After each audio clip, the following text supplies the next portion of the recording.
नमस्कार दोस्तों, आशा करता हूं आप सब बहुत अच्छे होंगे। देखिए गाइस, आज हम बात करेंगे 16 से 22 मार्च का द हिंदू न्यूज़पेपर और PIB that is press information bureau का इंपॉर्टेंट करंट अफेयर्स। तो लीजिए गाइस, स्टार्ट करते हैं। सबसे पहले पीआईबी की बात करें, नई रोशनी स्कीम बिल्कुल चर्चा में। आज की स्कीम नहीं है, पुरानी स्कीम है बिल्कुल, ठीक है। तो ये है लीडरशिप डेवलपमेंट करने के लिए माइनॉरिटी वुमेन में, और इसके तहत प्रोवाइड किया जाएगा नॉलेज, टूल एंड टेक्निक्स। और देखिए 6 दिन का नॉन रेजिडेंशियल और 5 दिन का residential training program for age group of 18 से 65 साल। नेक्स्ट बात करें तो देखिए पारसियों की जो पॉपुलेशन है बिल्कुल डिक्लाइन हुई है, अगर हम बात करें 2001 से 11 का जो सेंसस है उसके बीच में। और पारसियों के लिए जियो पारसी स्कीम भी हमारी सरकार ने चलाई गई है कि उनका उद्धार हो, मतलब उनका उत्थान हो, ठीक है। नेक्स्ट बात करें हम यहाँ पे लिथियम के बारे में, तो देखिए ये भी काफी चर्चा में रहता है, पहले भी हमने डिस्कस किया, कोई नई बात नहीं है। लिथियम के बारे में बात करें पीआईबी में बिल्कुल चर्चा में है। तो ये एक अल्कली मेटल है, बिल्कुल रेयर मेटल है, हाईली रिएक्टिव है और must be stored in mineral oil. याद रखना, सॉफ्ट है, सिल्वरी है, व्हाइट मेटल है, कई बार इसे व्हाइट गोल्ड भी कहा जाता है भैया, ठीक है। क्योंकि देखिए लिथियम बहुत जरूरी आज बन चुकी है। लिथियम का मेनली यूज कहां किया जाता है? बैटरी इंडस्ट्री में, ठीक है। लिथियम ट्रायंगल के बारे में बात करें, अर्जेंटीना, बोलिविया और चिले का कुछ एरिया है जिसे लिथियम ट्रायंगल के नाम से जाना जाता है। नेक्स्ट बात करें वर्ल्ड में अगर कहां पाया जाता है, सबसे ज्यादा चिली में पाया जाता है, उसके बाद में ऑस्ट्रेलिया है, आफ्टर दैट अर्जेंटीना। नेक्स्ट बात करें पीआईबी की न्यूज है, बिल्कुल एज इट इज लाइनों को याद कर लेना। As per solid waste management rule 2016, every waste state, ठीक है, मतलब एवरी वास्ट जनरेटर स्टेट, जहां भी मतलब ये जनरेट किया जाएगा वास्ट को, तो every waste generator has to segregate and store solid waste in 3 separate stream. कौन सी 3 सेपरेट हैं? पहली है बायोडिग्रेडेबल, दूसरी है नॉन बायोडिग्रेडेबल और तीसरा है डोमेस्टिक हैजार्डस वास्ट। याद रखना। और देखिए इसको कौन क्या, ये जो रूल है इसको कौन क्या लागू करवाता है और काम करता है, तो देखिए या तो स्टेट पोल्यूशन कंट्रोल बोर्ड या फिर वहां पे पोल्यूशन कंट्रोल कमेटी जो है वो mandated to enforce provision of the solid waste management rule in their state and UT through local body.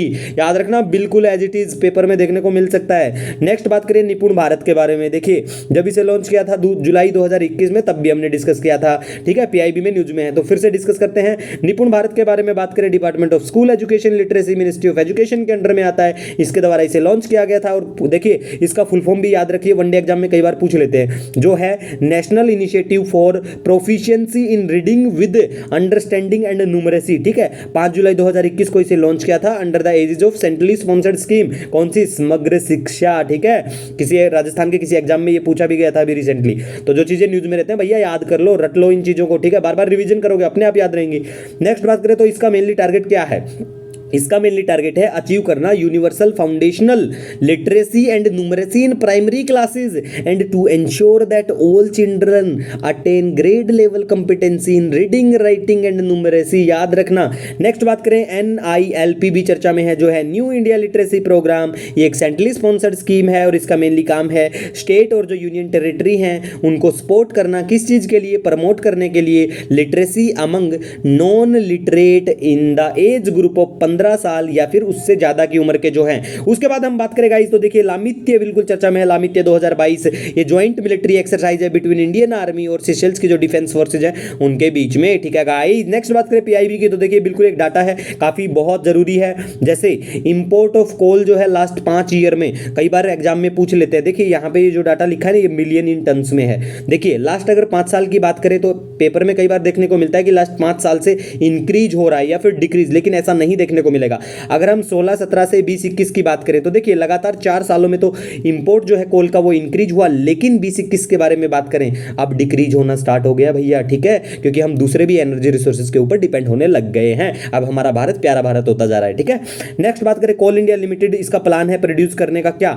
1 billion ton 2023-24 तक, ये याद रखना, ठीक है। नेक्स्ट बात करें सूरजकुंड मेला के बारे में, तो भैया देखिए पहली बार इस मेला को कब किया गया? 1987 में पहली बार ये मेला होता है और ज्वाइंटली होस्ट किया जाता है। किसके द्वारा इस मेले को होस्ट किया जाता है? Surajkund Mela authority and Haryana tourism with union ministry of textile external affairs है और यूनियन मिनिस्ट्री ऑफ टूरिज्म भी शामिल होती है, ठीक है। और इस बार का जो ये सूरजकुंड मेला है ये 35वां है, याद रखना, वनडे एग्जाम में पूछ लेंगे, हरियाणा वाले में तो जरूर पूछा जा सकता है। और देखिए जम्मू कश्मीर जो है थीम स्टेट है इस बार का, और उज्बेकिस्तान हमारा पार्टनर नेशन है इस साल के मेले के लिए। नेक्स्ट बात करें गाइस, तो देखिए होलसेल प्राइस इंडेक्स है, कंज्यूमर प्राइस इंडेक्स है और इन्फ्लेशन, याद रख लेना, हर साल पूछा जाता है, ठीक है, मतलब मेनली सिविल सर्विस अगर प्रीलिम्स की बात करें हर साल एक क्वेश्चन आ जाता है इन 2-3 टॉपिक से ही। तो होलसेल प्राइस इंडेक्स के बारे में बात करें तो देखिए इसको कौन रिलीज करता है, by office of economic adviser, ministry of commerce के द्वारा। Most widely used inflation indicator है इंडिया में, याद रखना, बेस ईयर 2011-12 है, कंपैरिजन करके पढ़ना। फिर हम बात करेंगे, देखिए WPI जो है wholesale price index does not capture change in the prices of services, लेकिन CPI करता है, ये याद रखना डिफरेंसेस ऐसे। नेक्स्ट बात करें कंज्यूमर प्राइस इंडेक्स के बारे में तो देखिए इसे रिलीज किया जाता है नेशनल स्टैटिस्टिकल ऑफिस के द्वारा।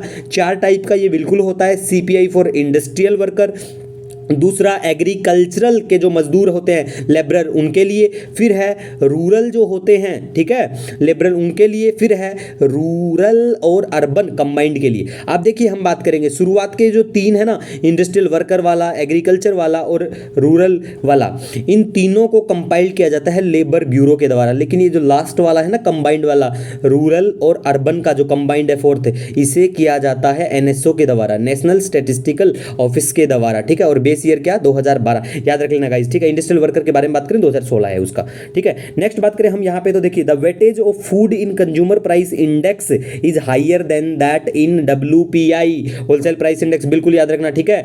नेक्स्ट बात करें हम यहाँ पे वर्ल्ड हैप्पीनेस रिपोर्ट। अब देखिए वर्ल्ड हैप्पीनेस रिपोर्ट के बारे में बात करें, प्यारे भारत की रैंक आई 136, ठीक है। टोटल देश 150 के आसपास थे, उसमें से भी देखिए कितनी अच्छी, कितने खुश हैं हम लोग, 136वीं रैंक आई है प्यारे भारत की। और सबसे खुशहाल अगर बात करें तो वो है फिनलैंड, ठीक है। और अफगानिस्तान भैया सबसे दुखी है, ठीक है, तालिबान वैसे आ चुका है वहां पे, वैसे तो देखिए तालिबान पहले से ही है वहां पे, लेकिन अब पूरी तरीके से आ चुका है। वर्ल्ड हैप्पीनेस रिपोर्ट की बात करें, देखिए पब्लिश कौन करता है, ये चीज तो बिल्कुल आपको पता होना चाहिए, इसे पब्लिश किया जाता है United nation sustainable development solution network के द्वारा, ठीक है। नेक्स्ट बात करें कामिकाजे ड्रोन, ये क्या है भैया, अमेरिका ने कहा है कि हम यूक्रेन को देंगे ड्रोन, भैया करो लड़ाई मजे से चलो, ठीक है। तो ये कामिकाज ड्रोन है, ये USA देगा यूक्रेन को। नेक्स्ट बात करें एक्सोमार्स 2022 का जो मिशन है अभी के लिए सस्पेंड कर दिया गया, क्यों? क्योंकि देखिए शुरुआत में जब इस मिशन को लिया गया था, लॉन्च करने की बात कही गई थी, तो यूरोपियन स्पेस एजेंसी और नासा जो है, अमेरिका की स्पेस एजेंसी जो है, इन दोनों का मिलकर यह मिशन था। लेकिन 2012 में क्या हुआ, मनी की, पैसे की प्रॉब्लम आ गई अमेरिका के पास में, तो अमेरिका बोला कि भैया हम बाहर निकलते हैं इस मिशन से। अमेरिका आउट हो गया तो रशिया बोला हम आते हैं ना, तो रशिया फिर यूरोपियन स्पेस एजेंसी के साथ में आ जाता है 2013 में। लेकिन अभी के लिए फिर यूरोपियन स्पेस एजेंसी ने बोला कि रशिया ड्रामा कर रहा है भैया यूक्रेन के साथ, बिना बात में उनके साथ लड़ाई कर रहा है, तो हम इसे सस्पेंड करते हैं इस मिशन को। आगे क्या होता है तो वो तो देख लेंगे, ठीक है, लेकिन हमें पता होना चाहिए कि चर्चा में क्यों है। एक्सोमार्स की अगर हम बात करें मेनली इसका क्या कुछ एम है, तो भैया इसका मेनली टारगेट है कि क्या पहले जिंदगी थी क्या मार्स के ऊपर, क्या कुछ पानी, ये सब के बारे में बात करेंगे, ठीक है। दूसरे भी बहुत सारे मिशन है जो लास्ट ईयर भी काफी चर्चा में रहे, जैसे नासा का परसेवरेंस रोवर है, UAE का जो है होप मार्स मिशन है, ठीक है, और तियानवेन फर्स्ट जो है चाइना का मार्स मिशन है, याद रखना, ठीक है, कई बार पूछ लेते हैं। मोम मिशन हमारा भी है, ठीक है। नेक्स्ट हम बात करें हिमालयन ग्रीफन के बारे में, तो देखिए हिमालयन ग्रीफन, पहली बात तो ये क्या है, कहाँ पाई जाएगा।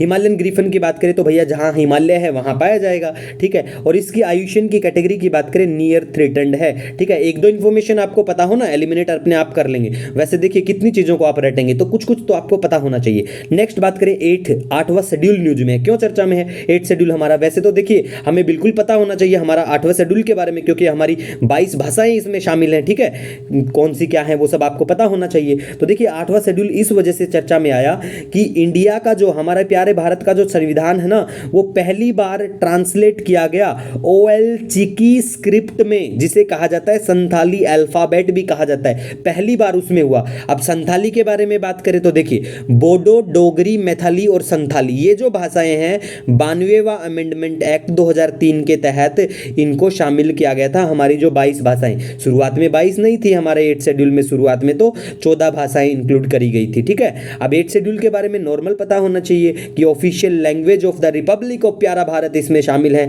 और आर्टिकल 343 से 351 में आते हैं। नेक्स्ट बात करें हम गाइस तो देखिए जापान जो है वो इन्वेस्ट करेगा 3.2 लाख करोड़ नेक्स्ट 5 साल में। देखिए जापान को कितना मजा आ रहा है भारत के साथ, क्योंकि भारत है ही मजेदार देश।